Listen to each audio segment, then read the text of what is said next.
बहुत सुंदर कार्यक्रम। इस कार्यक्रम की अध्यक्षा माननीय डॉक्टर अनीता जी,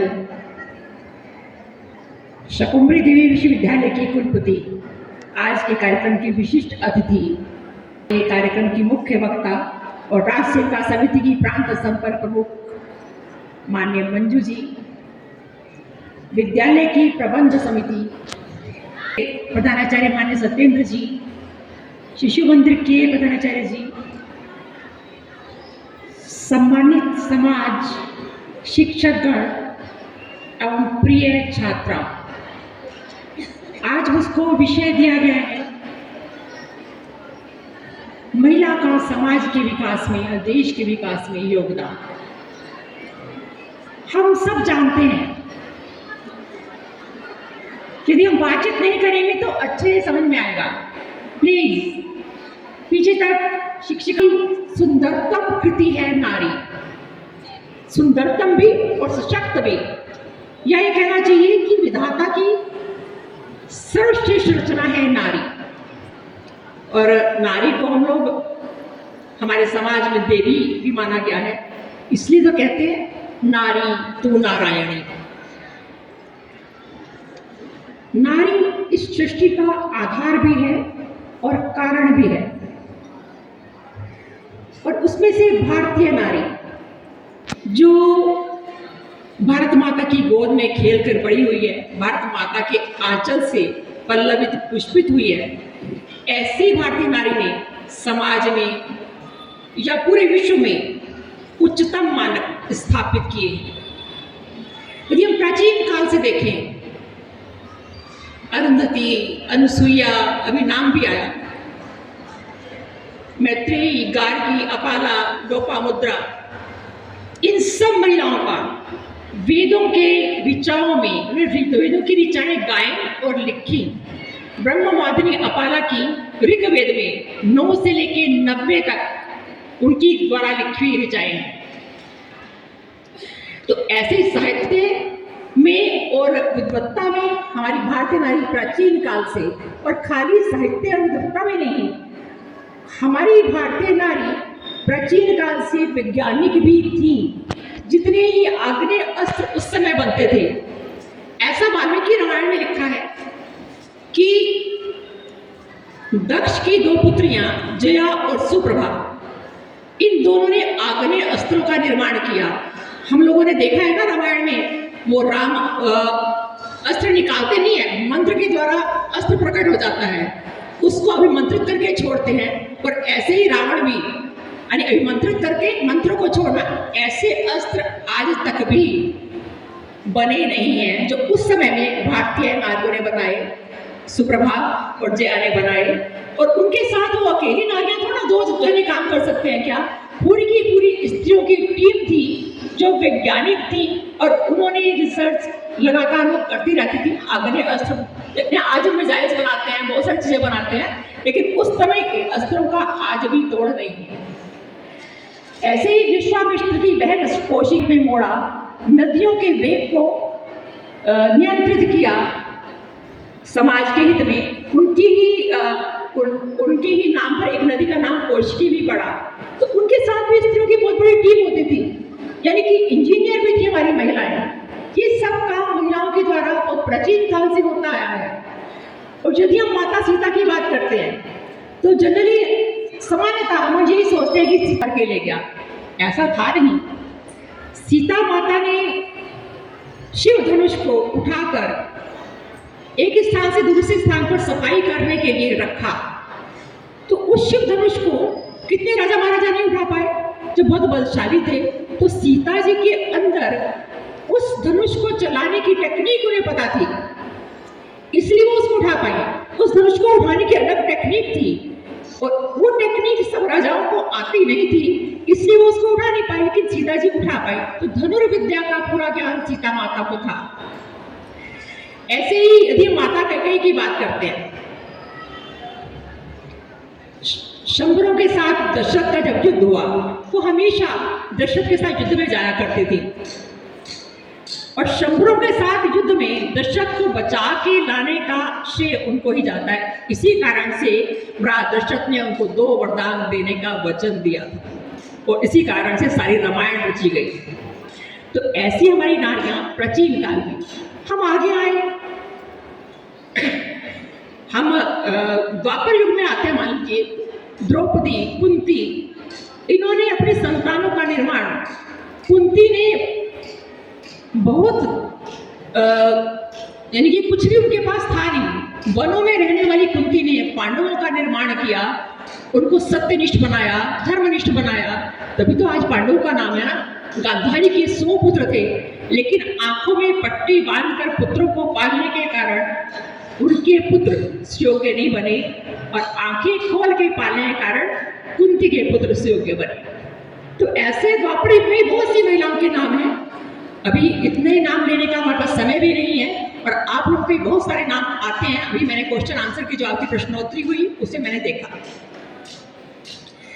स्वाधीनता संग्राम में भी रानी झांसी की रानी और हमारी कनकलता बरुआ, हेमलता, कल्पना दत्त, दुर्गा भाभी, लक्ष्मी सहगल ने तो पूरी की पूरी एक महिला भी सुभाष चंद्र बोस का खड़ी की थी, जो युद्ध में लड़ने के लिए तैयार थी। तो ऐसी महिलाएं स्वाधीनता संग्राम में जिन्होंने काम किया और आज भी हमारी महिलाएं किससे कम नहीं है। अभी वर्णन आया क्रिकेट में महिलाओं ने अभी विश्व कप जीता। अभी आप लोगों ने देखा कि हमारी कमांडर्स ने ऑपरेशन सिंदूर में महिला कमांडरों ने काम किया। तो हमारी महिलाएं कहीं भी कम नहीं है, लेकिन मैंने पहले ही कहा कि महिलाएं इस सृष्टि का आधार भी है और कारण भी है। लेकिन इस सृष्टि का सृजन करने वाली महिला ही है। पुरुष चैतन्य फैलाता है, लेकिन सृजन औरत करती है। जब औरत सृजन करती है तो दिशा भी देती है। दिशा देने का काम भी महिला का ही है। पीछे कुछ साल पहले मैं गोष्ठी टीवी में आ रही थी, मैंने टीवी खोला तो कोई गोष्ठी आ रही थी किसी चैनल पर। उसमें महिला आयोग की अध्यक्षा और बहुत सारी और महिलाएं और एक युवा दंपति बुलाया हुआ था जिसका छोटा 2 महीने का बच्चा था। तो संयोजिका ने एक प्रश्न पूछा। उसने पूछा कि आप लोग इतने छोटे बच्चे के साथ आए हैं तो किसको छुट्टियां ज्यादा मिली? ऑफिस दोनों जॉब में तक थे। तो बताया गया कि महिला को छुट्टियां 6 महीने की मिली और पुरुष को छुट्टियां 1 हफ्ते की मिली। तो उसने महिला से क्वेश्चन पूछा, क्यों? बच्चे को पालने की जिम्मेदारी आप ही की है क्या? उसकी नहीं है जिम्मेदारी, उसको 1 हफ्ते की छुट्टी क्यों? तो जवाब इसका उस पुरुष ने दिया। उसने कहा ठीक है कि मेरे को भी और छुट्टी मिलती तो अच्छा था, मैं थोड़ी सी इसकी सहायता कर पाता, लेकिन 9 महीने तक गर्भ में जो ये बच्चे को रख सकती है या ये बच्चे को दूध पिला सकती है, ईश्वर ने वह गुण तो मेरे को नहीं दिया, वो तो यही कर सकती है, वो महिला ही कर सकती है। तो इसलिए इसकी छुट्टी ज्यादा है। जितना सहज, जितने ममता में ढंग से बच्चे को उठाती है, मैं कितनी भी कोशिश करूं मैं डरता ही रहता हूं कि बच्चा मेरे हाथ से गिर ना जाए। तो इसकी सहज प्रवृत्ति है बच्चे को पालना और मैं काम नहीं कर सकता, इसलिए इसकी छुट्टी ज्यादा और मेरी कम।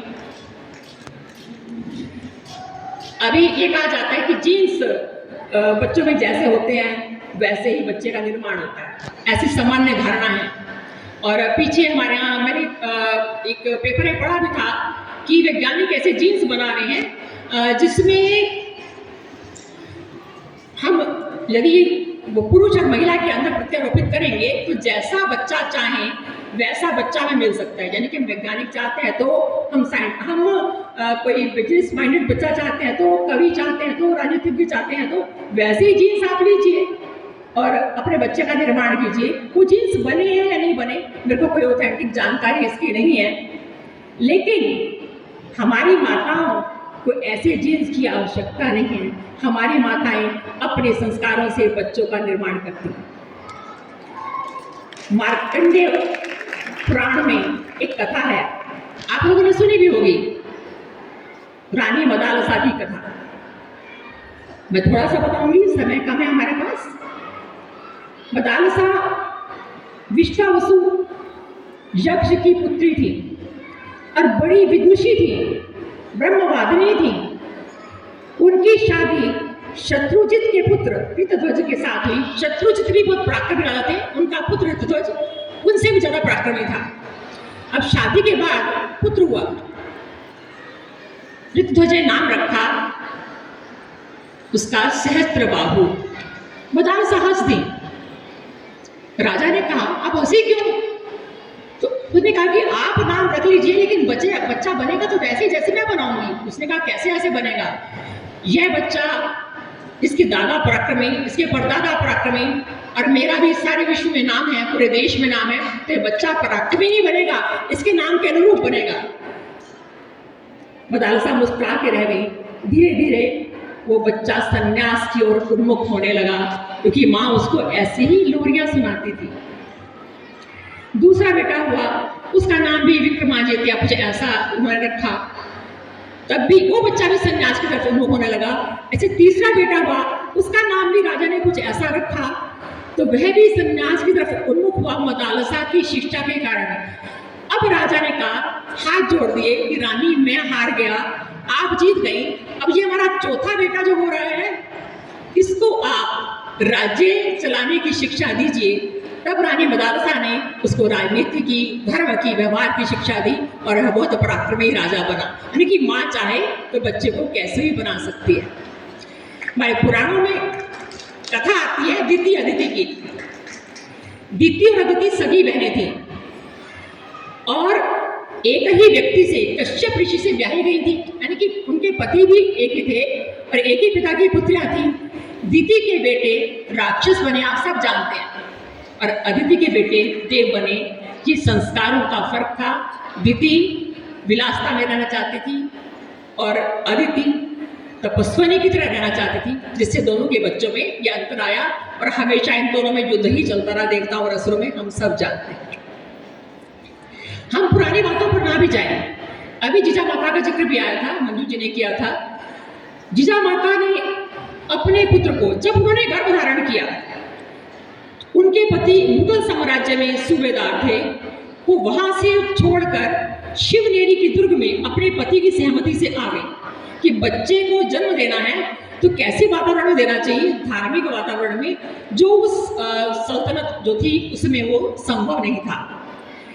तो जब वो वहां पर आ गई और धार्मिक वातावरण में बच्चे का जन्म हुआ, अब शिवा थोड़े बड़े होने लगे, तो माता, ऐसी कहानी है उनके बारे में, कथा है कि उनको चुभती हुई चट्टानों पर जब नुकीले पत्थर निकले होते थे, जब वो थोड़ा सा घुटनों के बल चलने लगे तो छोड़ देती थी। और दासियों को बिल्कुल मना था कि शिवा को हाथ नहीं लगाना, वो मेरे पास अपने आप आएगा। तो शिवा जब घुटनों के बल चलते माता के पास आते थे तो प्रारंभ में तो वो रोते थे, क्योंकि वो चट्टानें उनको चुभती थी, उनकी टांगों से, पैरों से खून निकलने लगता था।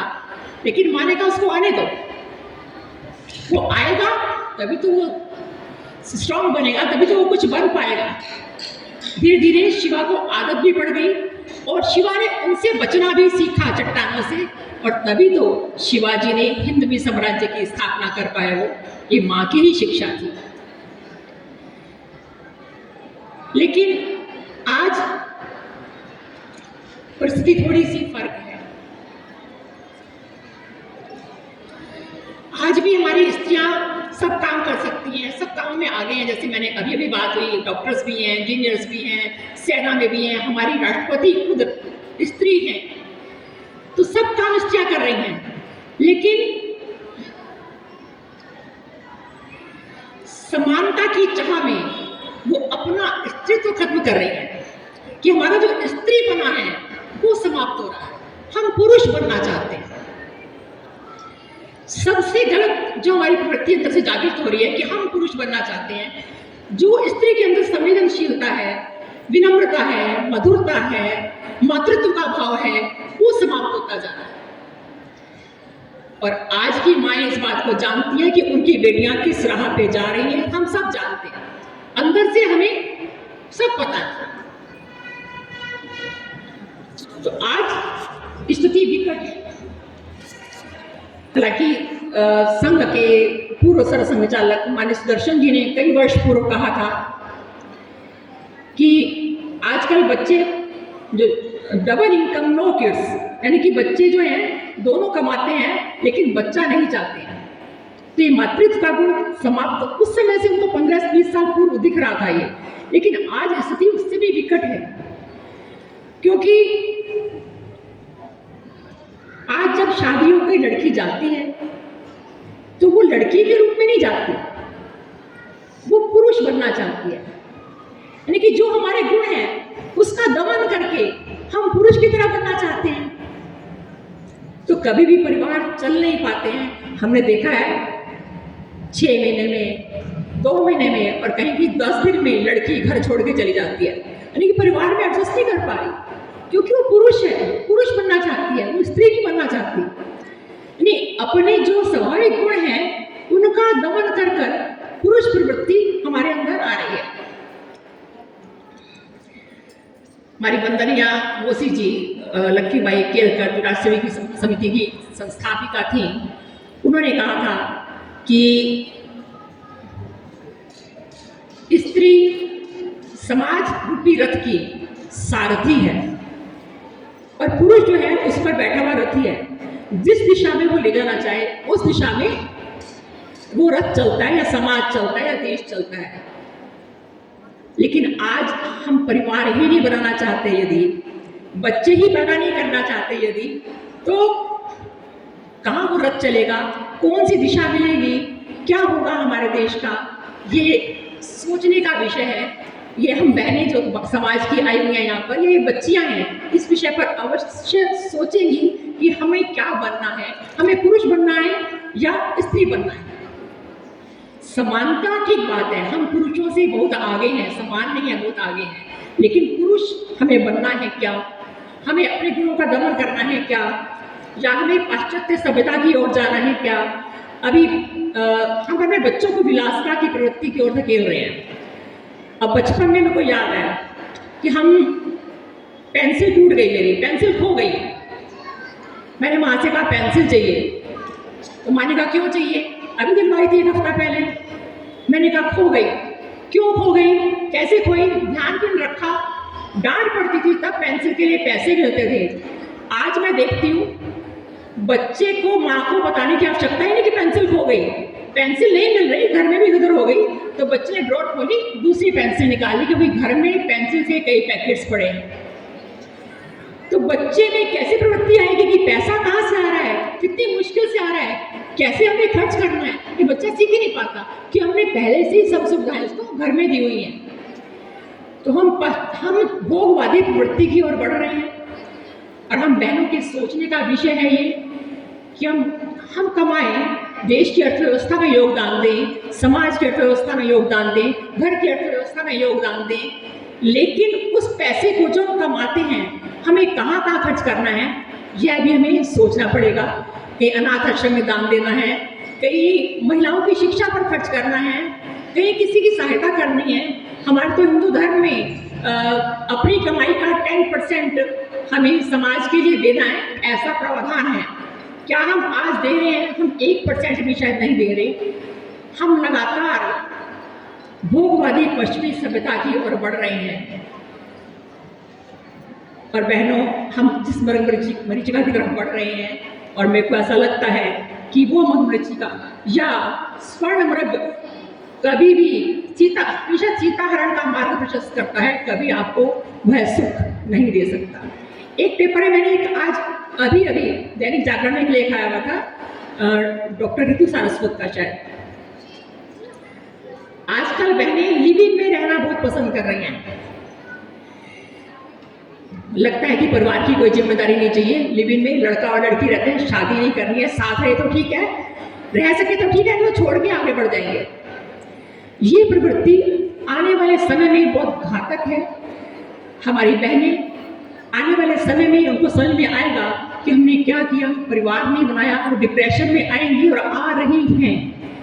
इसलिए मेरा निवेदन है कि हम अपनी संस्कृति की ओर बढ़ें, अपने बच्चों को कम खर्च में अपनी पढ़ाई या अपना काम चलाने की प्रवृत्ति उनको दें हम। ये मेरा सबसे निवेदन है कि हम बच्चों को अच्छी राह की ओर ले जाएं, खाली विलासी प्रवृत्ति की ओर ना ले जाएं। जो मांगा वो दिया, ऐसा नहीं, ना करने की आदत हमारी होनी चाहिए। इसी बात को कह के मैं अपनी बात समाप्त करती हूँ कि हम तभी देश